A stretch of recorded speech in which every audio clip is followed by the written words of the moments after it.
Hello, everybody, and welcome back to the Bundesliga Show. Hope you're all doing well. We're back for yet another Bundesliga review and check back from the weekend's very exciting action. Obviously, before we get into all of that, joined by Mark and Peter this evening. Gents, how are we doing? Yeah, not bad at all, my end. What a weekend of Bundesliga action. I mean, we complained a little bit last weekend, but this was a proper weekend of Bundesliga action. Shocks, quality, just about everything. Crazy games, everything that we love about the Bundesliga this week. Peter, how are you?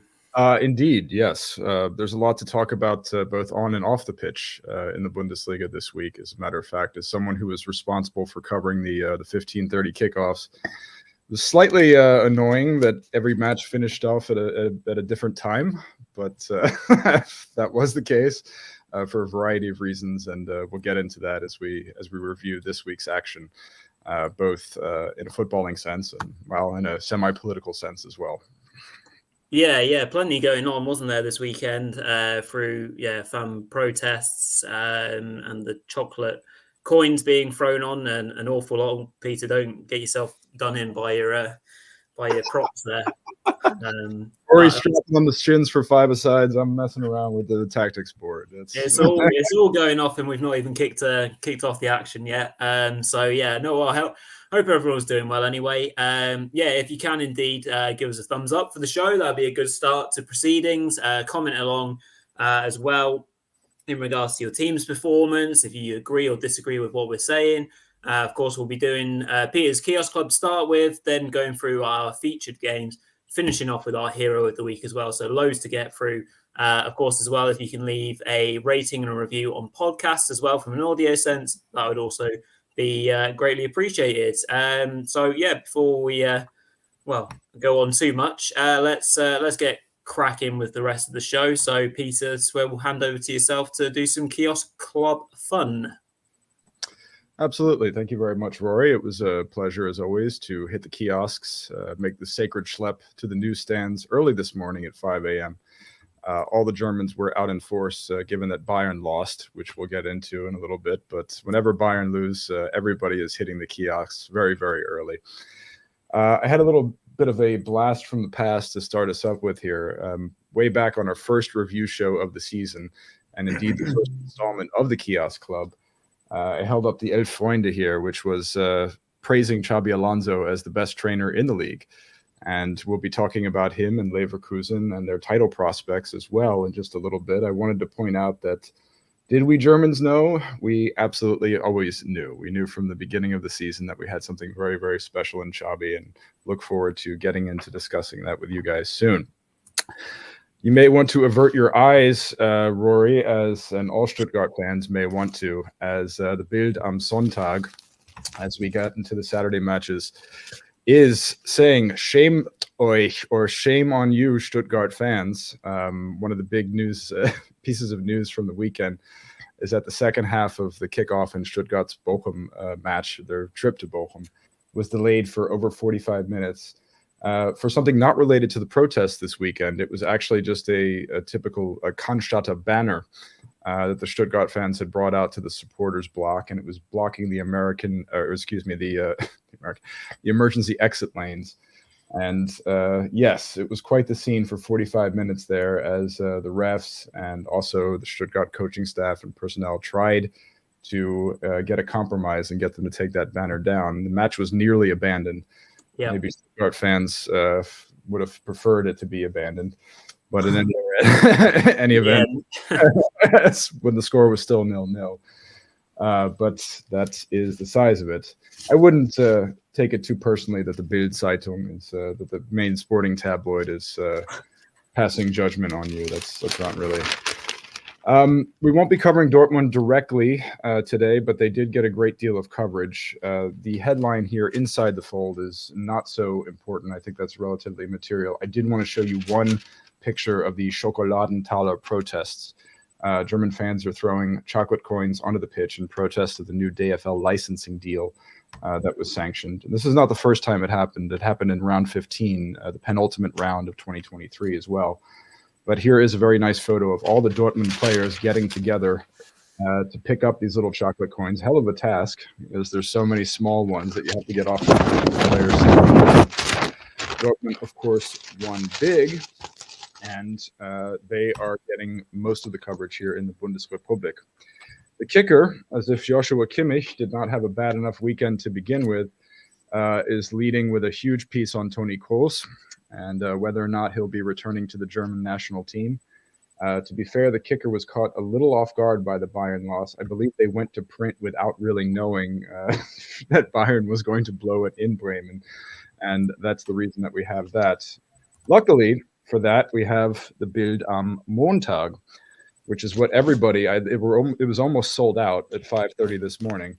The headline reads, "So vertuchelt Bayern die Schale." The German word vertun is to fritter away, to give something away. So Bayern have, in the estimation of the Bild am Montag, frittered away the championship, the Meisterschale, already.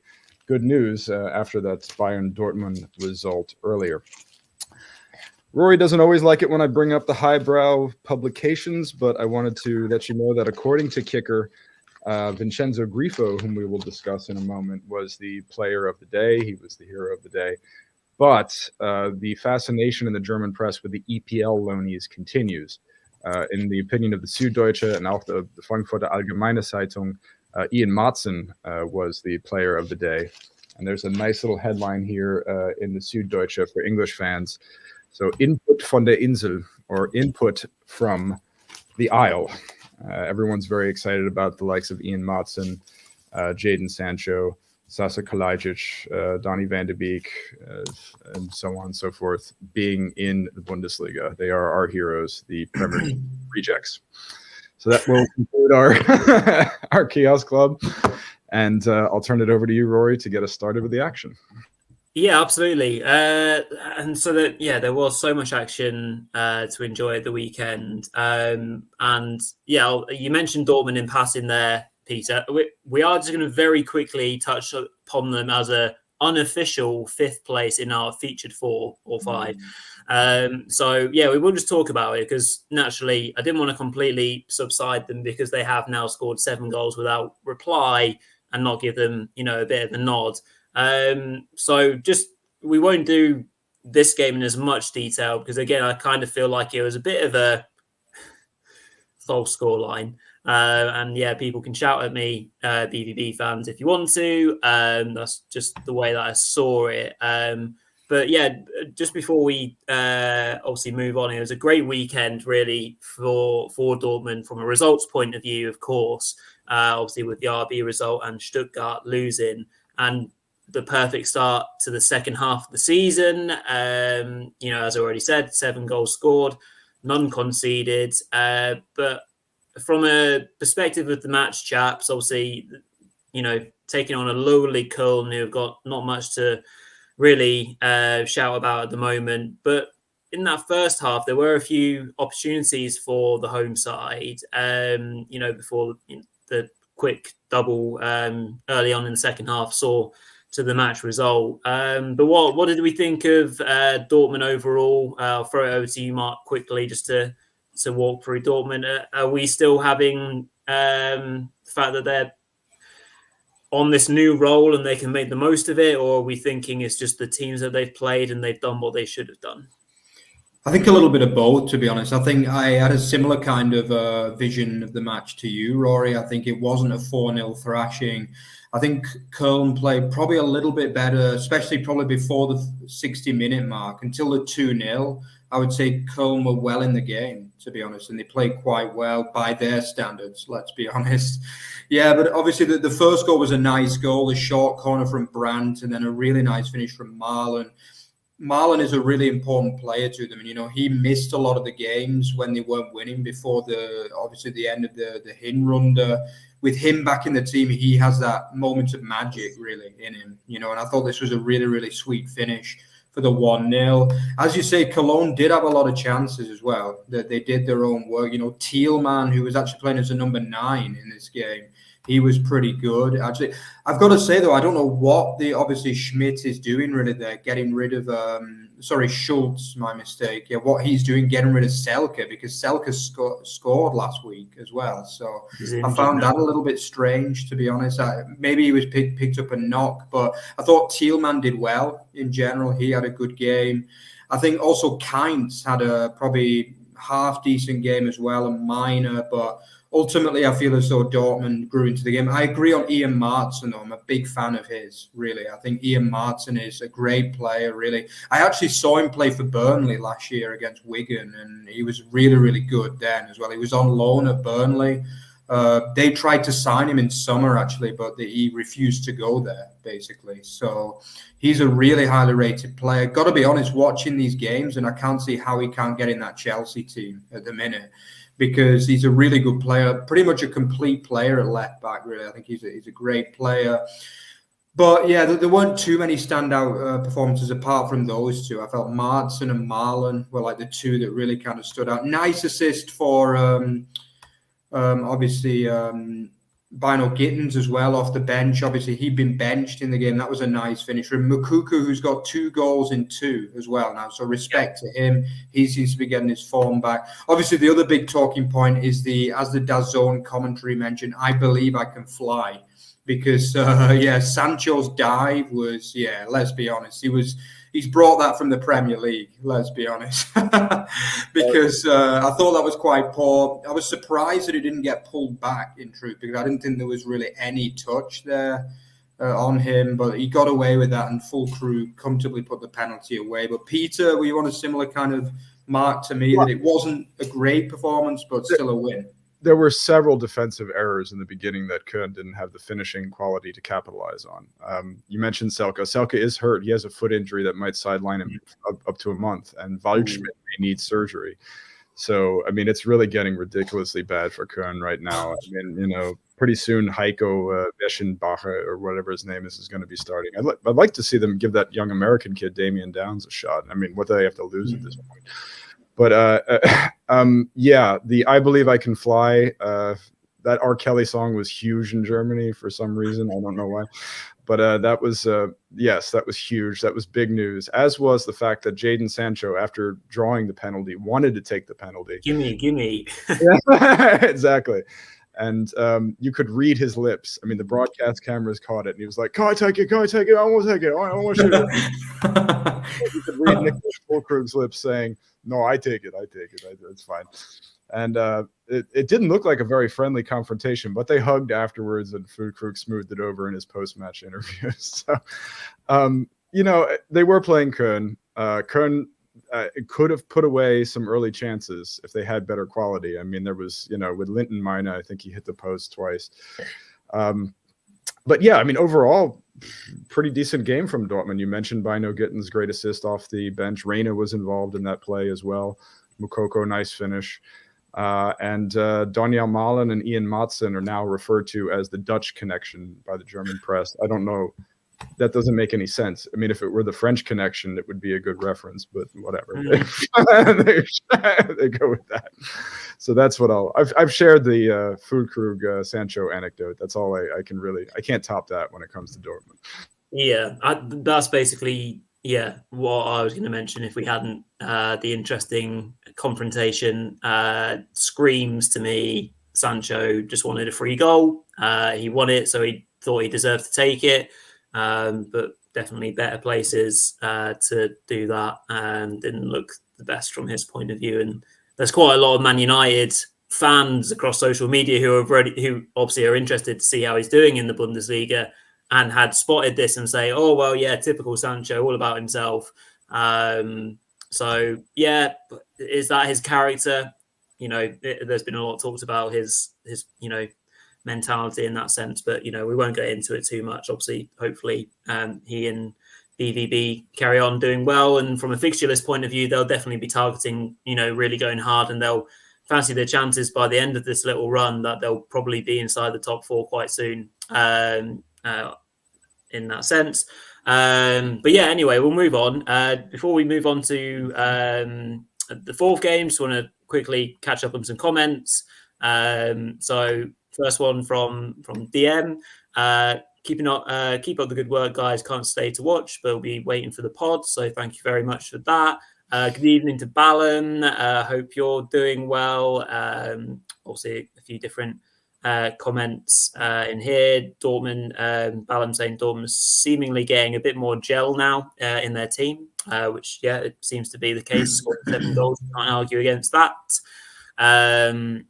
So the fourth game, chaps, we're going to now do the Bayern game, and then we'll move on to Leverkusen. So we'll do the kind of title race in a sense back to back.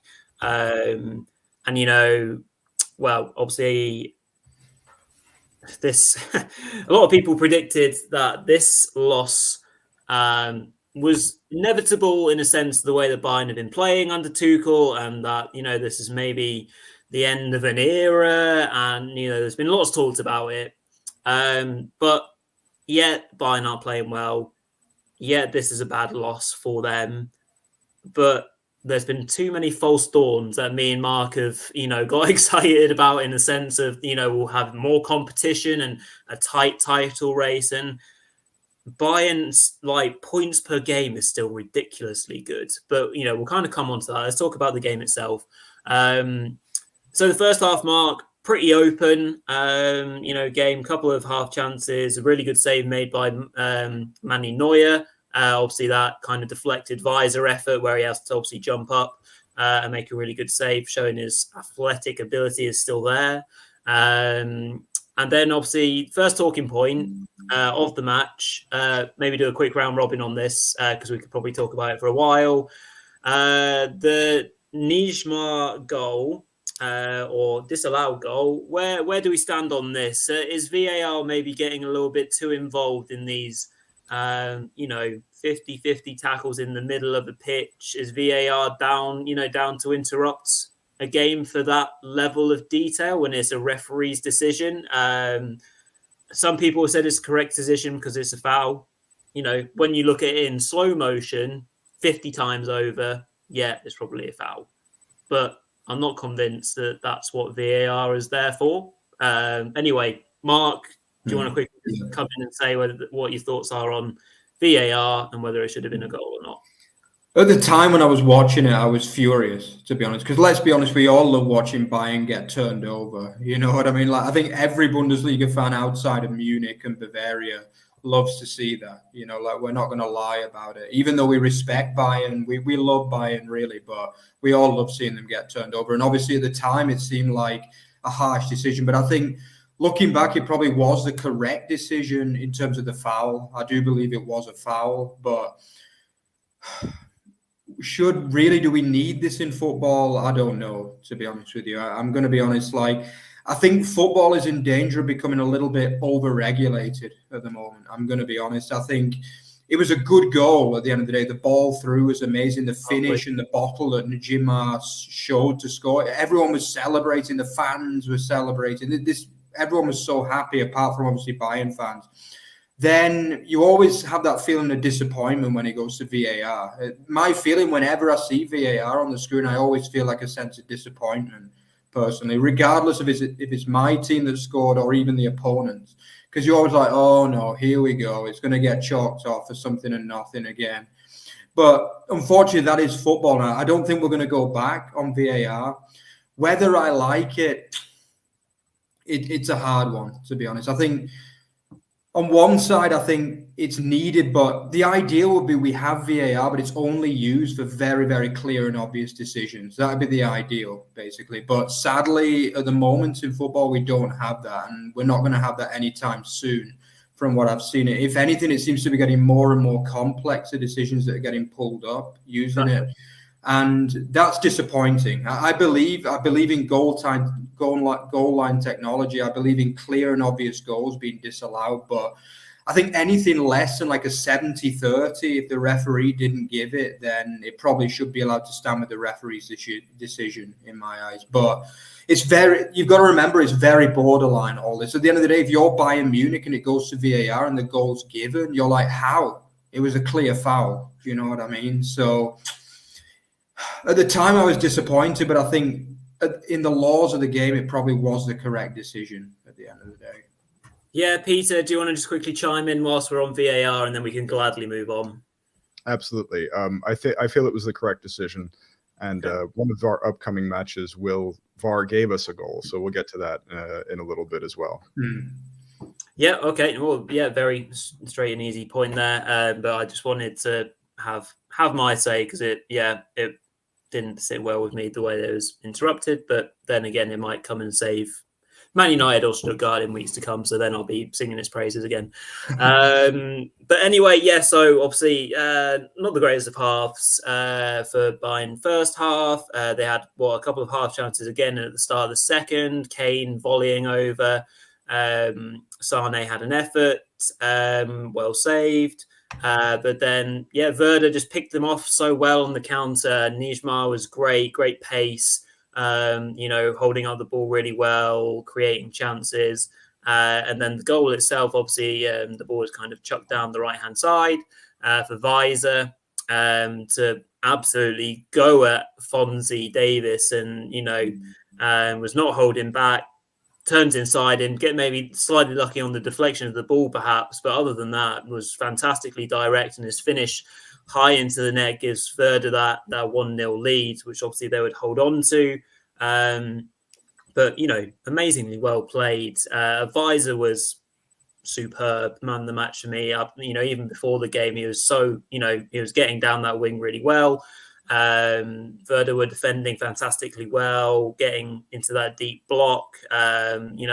Young in one of the three centre-backs, I thought he was awesome. Agu, I thought, played a really good game as well, one of his better games. Zetterer, who we've mentioned before as well, Mark, on in terms of how he hasn't settled in very well, probably his best Bundesliga game ever.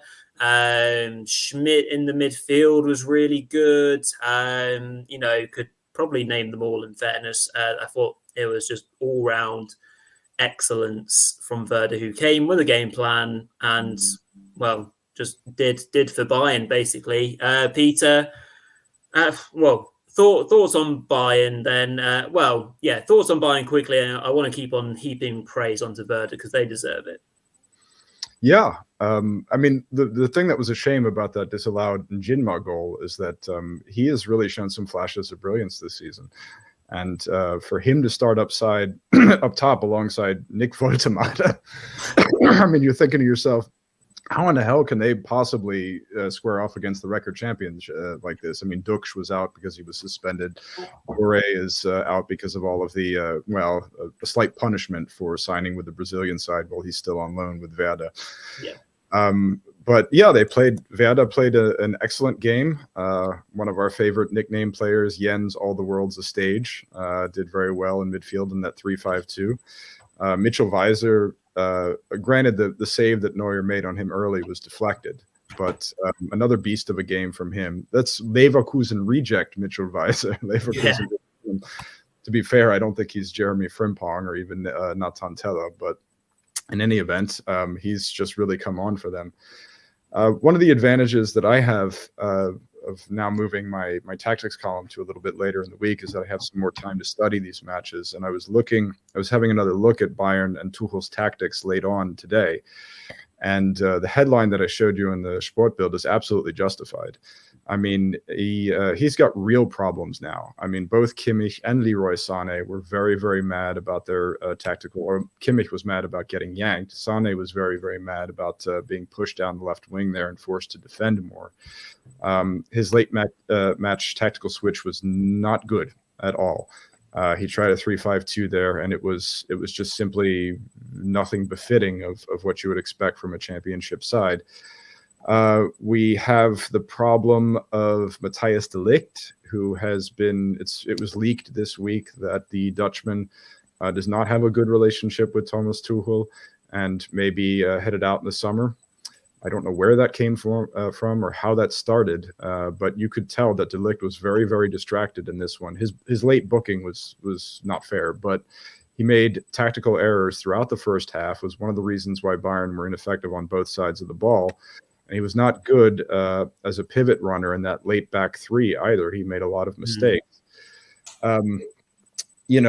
that gives me a chance to get to Balam's question about Kieran Trippier, because they obviously need more defensive help, and they need it immediately because Min Jae Kim and Nusayr Mazraoui, they're both on teams at the Continental Championships that can go deep into the tournament. So the last I heard, I think Mukiele, that deal is off. And I read in The Guardian this weekend that Trippier has even come to a verbal agreement with Bayern. So, yeah, it could be White Hart Lane at the Allianz here. Last week, we were joking that when Eric Dyer transfers like Paul McCartney transferred to Germany, Harry Kane's obviously John Lennon. Who the hell's Trippier? Is he Hamilton, or is he's not Ringo? He's not Lazy Ringo. But yeah, that could happen. And I think that he could. I mean, I haven't been following Trippier very, very closely since he left Spurs. I don't know how he's doing necessarily. Where is he? Newcastle now? But he's still a good player from what I can see. Yeah, well, he's a little old now. He's got to be like 33, I think now. Yeah. He was one of those. I mean, like most Germans watching the 2018 World Cup, when I saw that Trippier was like the set piece taker for England. Who? Who is this guy? So, but I mean, he impressed and has continued to impress since that tournament. I think he would be a fine addition to the team, and I think that they would do very, very well to get him. Eric Dyer has not been able to participate yet because he had to leave training camp last week to attend to the birth of his child. What is it with Kane? They're having babies like crazy, aren't you? That's supposed to be a goal celebration when you stick the ball underneath it. You're not supposed to. Anyway, they need help, and they need it quick. When it comes to Bayern and their chances of blowing the championship, the great thing for German Bundesliga fans is that we don't have to wait long to find out what the next chapter in this story is. The makeup match against FC Union Berlin is this coming Wednesday in a short 48 hours time. So we're going to find out rather quickly if they can, to pardon the cliche, muster up a response. But this was not a good performance from them tactically. It was not a good performance individually. And the last thing they need now is this distraction with players like De Ligt and Kimmich and Sane to a certain extent as well. I mean, they're suddenly in quite deep trouble, in my opinion. Mark, what do you say about that? Yeah, I'm totally in accordance. Yeah, I just feel as though so many players are out of form at the minute, especially in that midfield. I think I mentioned a few weeks ago about Joshua Kimmich. There's something not right with him. It's not only the performances, but he doesn't look happy, in my opinion, under Tuchel either. He's mentioned that he wants to move further forward, and he's been linked with a move to Man City as well recently too. And I'm not sure whether he's got that long at Bayern Munich, especially if Tuchel stays. Maybe even Tuchel is the problem after all. I don't know, because a lot of people are questioning him now. Obviously, he got lucky to win the Bundesliga last year, and he's not really established a great style of play this year, despite having a really good squad at his disposal as well. Let's be honest, this is a really, really good squad at Bayern at the moment. I don't know what happened to Pavlovic. He was getting great ravings before the break. He's dropped out of the team the last two games, which is somewhat surprising, because I don't really see Guerrero as a great holding midfielder myself. He did well, I think, against Wolfsburg before the break, but that doesn't mean he's the right choice for every game. Lima at right back, he's good at right back, but I still feel as though he's better in midfield. I feel as though it might even be an idea to change Lima and Kimmich, give that a go against Union Berlin. Stick Kimmich at right back and just try something different, because it's not working out. But as for Werder, massive respect to them. They basically showed how to beat Bayern Munich at the Allianz Arena, as far as I'm concerned. That was a blueprint performance, great defensively, great on the counter. And Rory, that's the first time Bayern Munich haven't scored at the Allianz since we've been doing the show as well. 66 games since they did it. So there you go. It's like a little birthday for us, isn't it? But, quite. Yeah. Just sums up. Records tumbling at the weekend, basically. All things being said, but excellent from Werder. Problems for Bayern, I think as Balam's commented. Will we see an angry Bayern versus poor old Union, where they maybe ship 7 goals? Be interested to watch the outcome of that one midweek. Quick one from Ian. Really want St. Pauli to be promoted. Obviously, they're doing pretty well in the Zweite at the moment, so we'll be keeping our eyes peeled on St. Pauli's progress throughout the season. And Erin checking in from Philly as well. So hi, Erin. Hope you're enjoying the show. Great stuff. We shall move on then to the Saturday evening kickoff, which was a very, very entertaining game by two teams that were going at it. A game of two halves, I suppose, chaps. I think it's fair to say that RB were very, very good in the first half. Started quickly. Šeško and Openda led the line really well. They were really good in transition, really, a real threat. Obviously got themselves an early goal. Credit, obviously, firstly to Šeško for absolutely skinning Jonathan Tah in the build-up to the goal. Great pace and skill.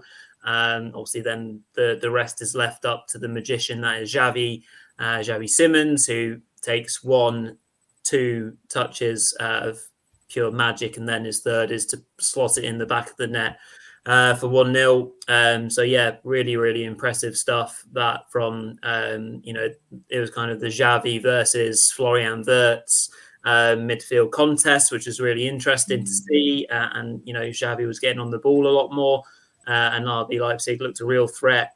And I don't suppose you probably would have argued with them having a 2-goal lead at half time, although the chances were slightly less clear cut after that. But then going into the second half, Mark, first to yourself. Leverkusen got that first equaliser, and classic Leverkusen goal, I guess. Great play down the left hand side, nice low cross, and for the substitute, Nathan Teller. Great to see him get opportunity in such a big match. Obviously, in unfortunate circumstances with Frimpong going off injured. The good news is obviously with Frimpong that it only seems to be a slight knock, and he's already back in training this week, or he will be. So that's good news from a Leverkusen perspective. But Tello, I thought, was fantastic. Filled in really well. Got forward and gets the goal through David Raum falling asleep, which is, from a defensive point of view, not a shock.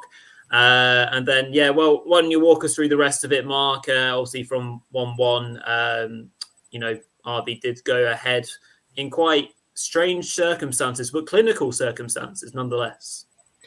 Yeah, the corner was an absolute catastrophe. It reminded me of that Iago Aspas corner a few years ago from Liverpool. They call it the worst corner in history, basically.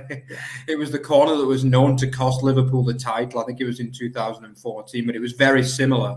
It basically ended up being a great assist for what turned out to be a fantastic counter-attack from the home side. By that point, they were really kind of on the back foot as well. Leverkusen were really starting to press. Wirtz had forced a great save from Blasvik as well just before that, and it was looking as though the away side were going to assert their control over this game. But it was a really well worked counter, wasn't it? It really was. Obviously, Openda managed to finish that off. We've questioned his finishing at times, but he actually finished really well in this one. Straight away, no messing around, just hits it. No real chance for Hadatsky. But then this is the point where you're thinking, what a title contenders made of, basically. At that point, Leverkusen could have kind of said, we've lost the game, we were on top, we lost our chance to a counter, but it wasn't to be. And, the second equaliser was quite a scrappy goal, in truth. I felt as though Blasvik should have done better. The corner was so high from Grimaldo that it literally, there must have been a lot of wind there because it just kept coming and coming. And Jonathan Tah, respect to him, he was the only one who managed to follow the ball there. And he ended up basically heading in from about 50 centimetres away from the goal, didn't he? He couldn't quite believe it. I don't think that he got it. The ball came that far. Blasvik could have done better, probably could have commanded his box a little bit better. But that was the kind of title mentality, really, wasn't it? And then obviously the blow of losing Palacios as well, which is a little bit concerning because he is one hell of a great player, Palacios. I don't know if you guys have heard any news on him, how he's doing, but it looked a little bit bad, that one. And then obviously it was yet another corner, wasn't it? But this time it was an amazing delivery, I felt. And then that man Hincapie, who we've always said has been unlucky this season not to play more, because he is a fantastic player in his own right, stretching that body and just getting in, and what a massive goal that is. I mean, to win away in Leipzig is it's enormous. You can't say. And obviously the pressure told as well. It's all about that pressure in title races too. And that win, the way they won the game, obviously forced Bayern into the mistake, and now it's like advantage. For any of you Australian Open fans out there, it's advantage Leverkusen in the title race. Yeah. So what a game, what a result for Leverkusen. Yeah, absolutely. Peter, how big are those two late goals from Palacios, obviously last week, and from Hincapie as well now? Obviously, we can put it into a points perspective quite clearly, but from a mentality point of view as well. Yeah, I wish there was Palacios got a big spread. I was holding it up at the end of the show last week, and I wish I had saved that paper, because they had another one with Hincapie. So you had these two Latin Americans, and those powder blue kits are great luck for Leverkusen. They should consider wearing those the rest of the season. They've snatched 2 late victories in the new calendar year with those kits. I mean, this match was just incredible. It was the first Topspiel, the first Saturday evening Topspiel of the season, or of the Rückrunde, I should say, and it absolutely delivered. I mean, tactically speaking, there's nothing to say. I mean, Xabi stuck with his 3-4-3. He slotted Nathan Tella in there as the wing back in Frimpong's place, and Marco Rosa stuck with his sort of German Red Bull Radfrangig 4-2-2-2, and there was just quality everywhere. That Xavi goal, I mean, good Lord, that has got to be one of the contenders for the goal of the season. We're going to be talking about that in the season review show. Just incredibly technical touches and everything. Sesko was quite good. I think that he took too many touches on a couple of occasions, particularly there in the beginning. There's a lot of news about are Leipzig going to sell Sesko. He's got a $50 million or 50 million euro release clause at the end of the season. When I was preparing some of these stories, I was surprised to learn that he's scored 7 goals in Leipzig colors. I was like, when did this happen? How did I miss it? He scored a few back to back, didn't he? He scored a brace off the bench, I think, quite early on, didn't he? And and then 2 of them came in the Pokal and 2 came in the Champions League. So I mean, there's only the 3 in the league, but you can see him steadily improving. I mean, Xavi is the one that they really want to keep, even though his loan doesn't have a purchase option. So a lot of the news about Leipzig is, are they going to sell Sesko and then try and make a play for Xavi, because they got to keep him. I mean, he's just incredible. A great game back from Danny Olmo. He was incredible in running that play. I mean, it's kind of weird to see Leipzig without Emil Forsberg now. I mean, you half expect him to show up off the bench, just even though he's often at the Red Bull sister club. But I mean, just a great show from both teams. Leipzig fans, they can feel a little bit hard done by after the last 2 results, I think. I mean, they played really, really well. To answer your question about Palacios, it is a muscle injury. It looks like he'll probably be out for the next match. I think Andrich can probably fill in just fine. With Leverkusen, we talk about them. Okay, everything's going their way this season. Yes. However, Mark mentioned the corner. You can't do that. I mean, you can't just give Xavi Simons a complete easy pickoff like that off a corner. And the 2 goals that Leverkusen scored off corners were kind of strange. They didn't have anything to do with good set piece designs. The Palacios injury hurts. Let's not forget Victor Boniface not going to be back till April after injuring himself on international duty. So, I mean, are they the Invincibles? Can they have this undefeated season? We all love Xabi. Of course we love Xabi. I put up the Elf Freunde at the beginning there. We want him to be our Arsene Wenger. But, I mean, there are signs that they could fall to a defeat at some point, because it's they're still struggling. They've struggled in the first 2 matches of the season. They've really struggled to establish their game in the league. So, I mean, I wouldn't say that it was a lucky win. It was an absolutely deserved win.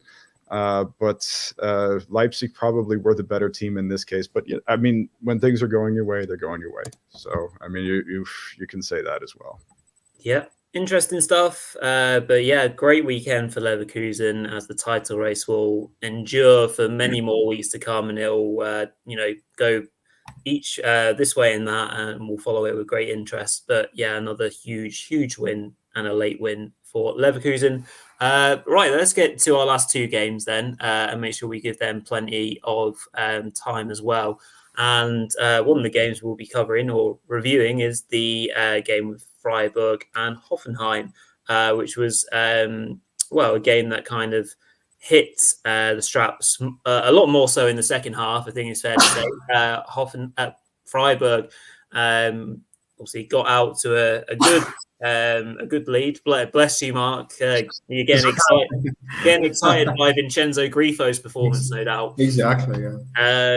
And yeah, no, absolutely. Obviously, Holle got the home side off to a good start after a VAR check, making sure that he was onside with a delightful little chipped assist from Grifo in the first instance to get them rolling. And then obviously the second half was a bit more end-to-end, a bit more exciting. Obviously we had then Grifo making the most of a defensive error from Hoffenheim. So Gregorczyk managed to pick the pocket of Grilic, who is still playing in that centre-half role. A bit interesting, but Grifo also benefited from it. Really patient and managed to turn in the box and whack home for 2-0. Obviously, at that point, you're thinking, into the second half, they'll be quite comfortable now. But Hoffenheim just did the classic, really. They went long, gave it a good old punt down the pitch and hoped for the best. Obviously, and then they got themselves back into the game quite quickly, obviously, after the second goal, which is important. Weghorst, the beneficiary, he flicked on the long ball in the first instance and was set up by Bayer. And I think it's fair to say it was similar to the Julian Brandt finish that we had last week, was it? In a scuffed nature, not the cleanest hit that Weghorst will ever hit, but maybe that's clean for his, for his standards. But yeah, maybe not the greatest from a Tuvalu as well to let that one in. You both chaps can have your say on that goal and whether it's great keeping or not. And then again, Hoffenheim went long. Not great defending again from Freiburg, just letting the ball bounce. It finds its way through to Bayer, and he makes no mistake with a delightful strike to make it 2-2. Then the home side go down to 10 men, of course. Gulda getting another red card, pretty poor from him. So then you're thinking, right, Hoffenheim are going to push on now and maybe go for the win. And then, Shalai would have the last say, getting on the end of a cross, initial header as well, but then he puts the rebound in really well to send the home side into absolute great celebrations. Mark, I mean, this was a very end-to-end game and one that Freiburg would be thrilled to win from obviously the position that they found themselves in with 10 men. What struck you most about Freiburg in terms of their performance? For me, mostly things are starting to go well for them in an attacking sense, but their defense is still something that I have real issues with and worries about them. Yeah, I think it's the same for both of these sides, but Freiburg in particular, I mean, the kind of verve is back a little bit from them. I think Grifo, who probably had a bit of a quieter first half of the season by his standards, because the previous 2-3 seasons he was superb, but he's been very good. I thought he was superb in this game. That curling effort he had, which was really well saved by Baumann, was amazing as well.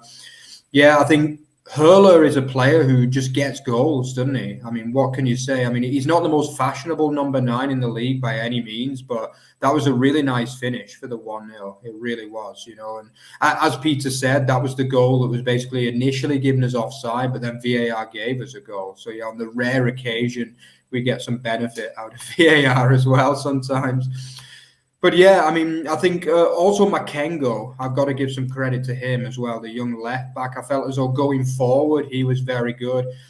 I am a little bit concerned about how attacking Makengo and Sildilia are at fullback as well, because they play more like wingers, really, in many ways. They're always so far forward that it leaves kind of gaps behind for Freiburg. But in some ways, it's nice to see, because Freiburg were always a team that was super, super strong defensively, but maybe lacked a little bit of flair sometimes for the neutral. But just at the minute, we're starting to see Christian Streich. The team do look quite attacking. They're trying to dominate games as well.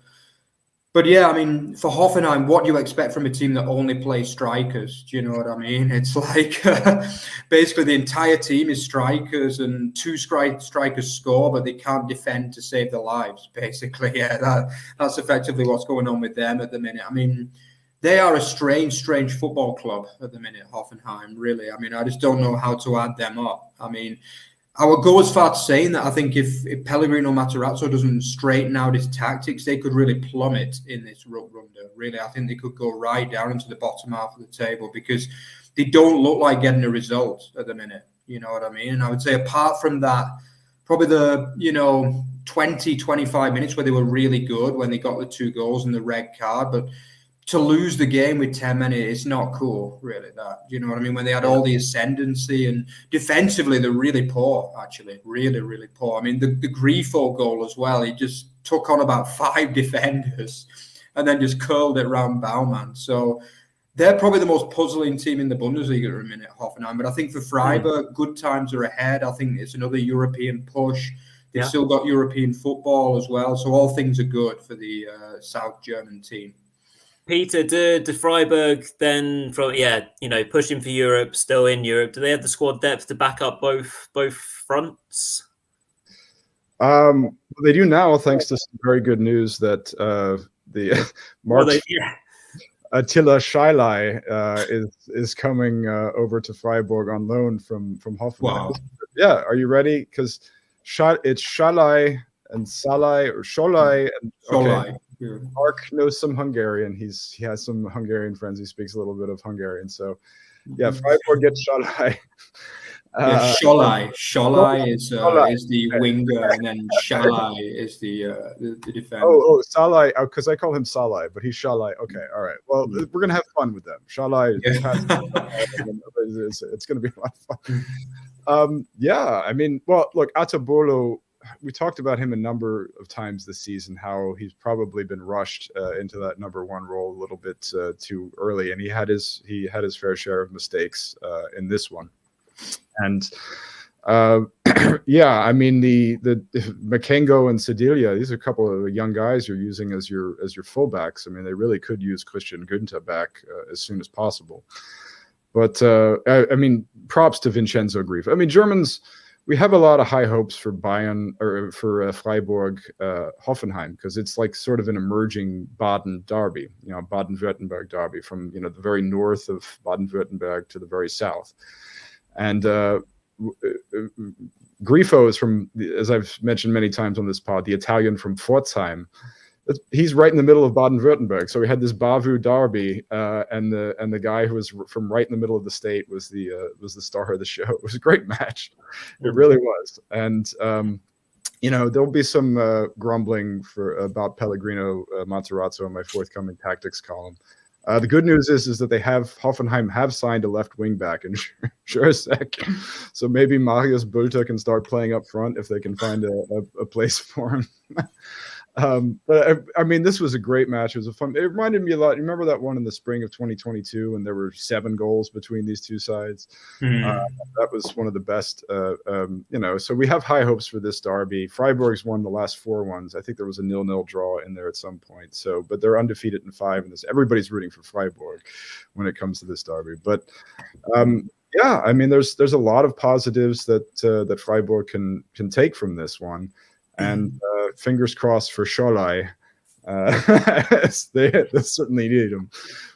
He may start next week with Gulde out suspended and undergoing surgery. So we'll get to see both the Scholais and Mark, we'll quickly move on from all pronunciations. But yeah, great game, really entertaining, and a great 3 points in the end for the home side.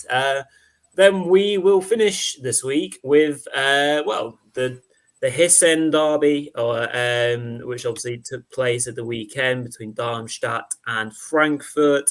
A game that looked to be going the way of the away side. They were looking to do the double, of course, after their obviously first game of the season, their 1-0 win thanks to that Kolo Muani goal.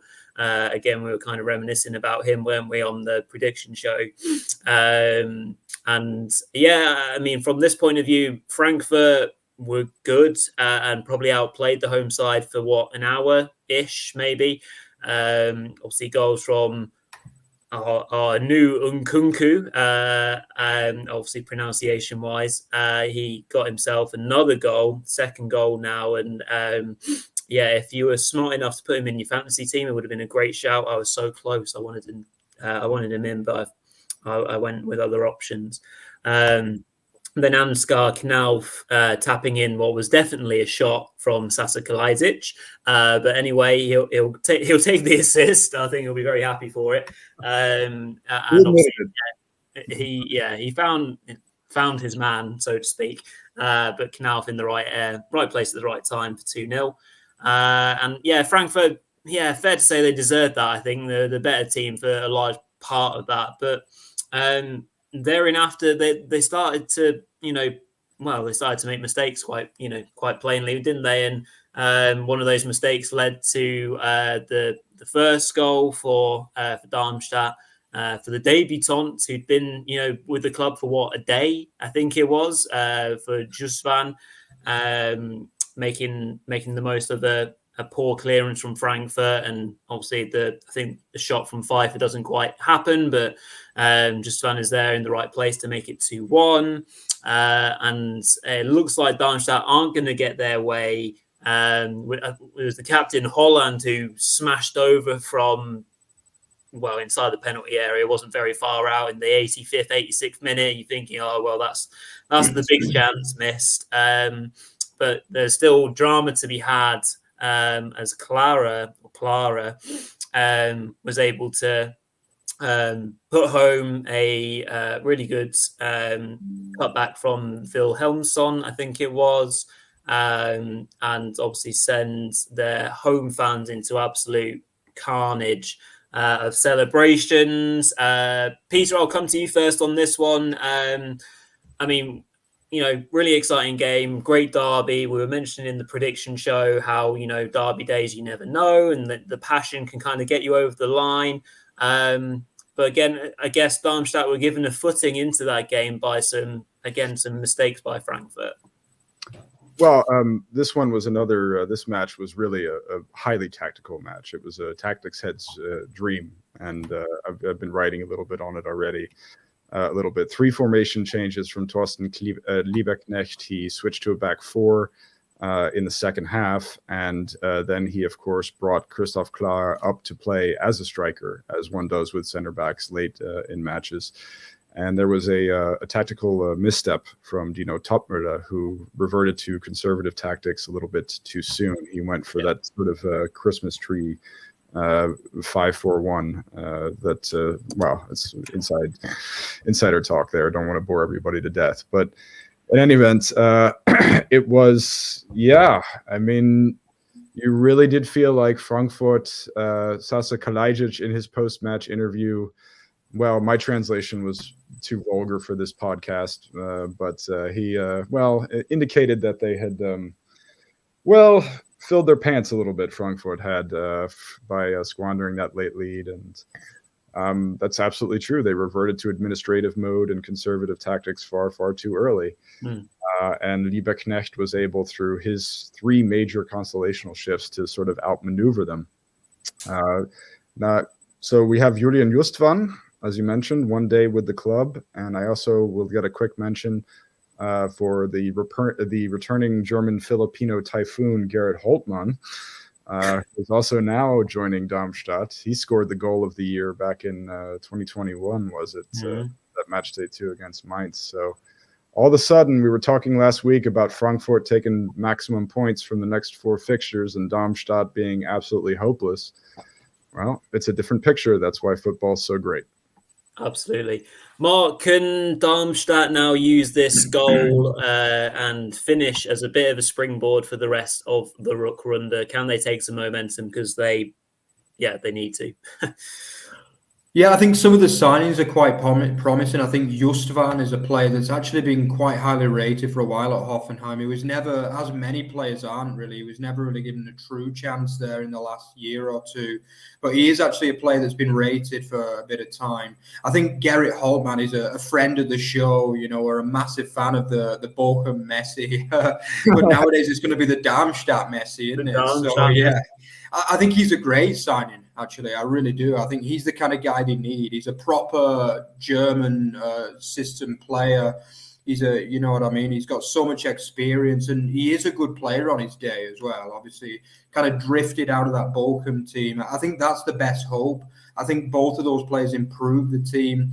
As for whether they can stay up, I think they're going to need a lot of luck, let's say that much. And they're going to need Pfeiffer to probably finally start taking his chances and scoring more goals as well, because it seems as though every single match he misses like 2 or 3 easy chances, to be honest. I don't think there's much hope in truth, but they're fighting well. Let's give respect to Darmstadt. 11 points from 18 games is not that bad for them, really. If they double that total, they'll get up to like, 22, 23 points. That won't be enough to keep them up, but maybe if they can add a few more, who knows? Maybe that third bottom is still possible. Do I think they'll stay up, though? Probably not, unfortunately. Yeah, tricky one to call, as the relegation race will hopefully go all the way and keep us on our toes. Obviously, at the moment, it's looking not too promising for Darmstadt, Köln. You can say Mainz have got that game in hand. Union have got 2 games in hand now. Obviously, although one is against Bayern, but they're starting to be a bit cut adrift, if I can get my words out, chaps, in that sense, because obviously Bochum's win at the weekend, Werder's win at the weekend now pushes them both up onto 20 points. So if Mainz do lose that, their game in hand, they're 9 points. They're 9 points off those teams. They won't be too far off Union.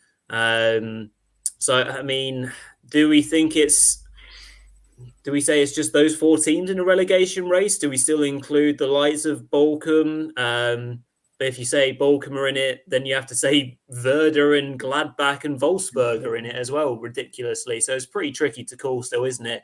And maybe it is just a 4-team relegation race this season. Peter, would you say it's 4 teams, or would you stretch it out to anyone else?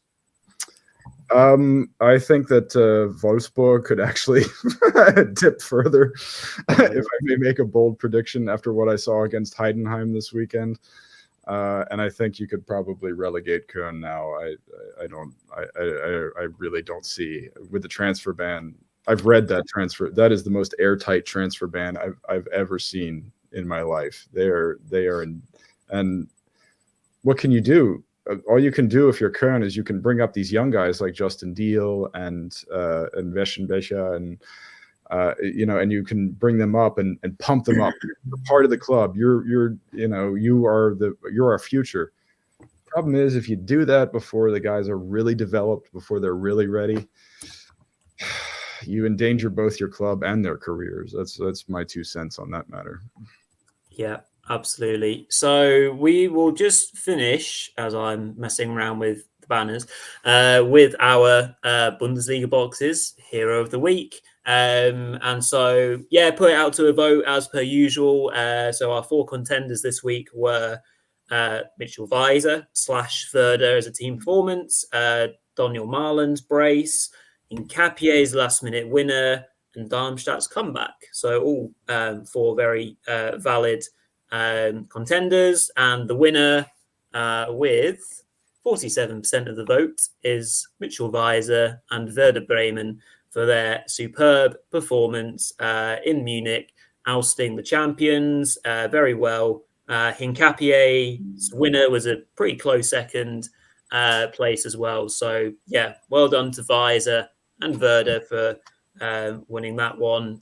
Really good win for Werder. So yeah, Mark, over to yourself then. I think we'll close up the show for tonight. Yeah, definitely. Yeah. So if you enjoyed what you saw today, then don't forget to check out our Twitter feed, or X nowadays, at Over the Bar FB and at Over the Bar Extra. Don't forget to follow Rory on Village Footy 20 as well. Remember, guys, we're not only a YouTube channel as well, so check out our podcasts as well, and leave a rating too, because it kind of helps us grow that little bit more. And yeah, don't forget to keep liking, commenting, and subscribing as well on our YouTube. So yeah, thanks a lot for joining us again. As always, guys, thanks to Ballum and Ian and the likes who check in regularly. And yeah, we'll be back again on Thursday for the prediction show ahead of week 19. So thanks a lot, guys, and see you there.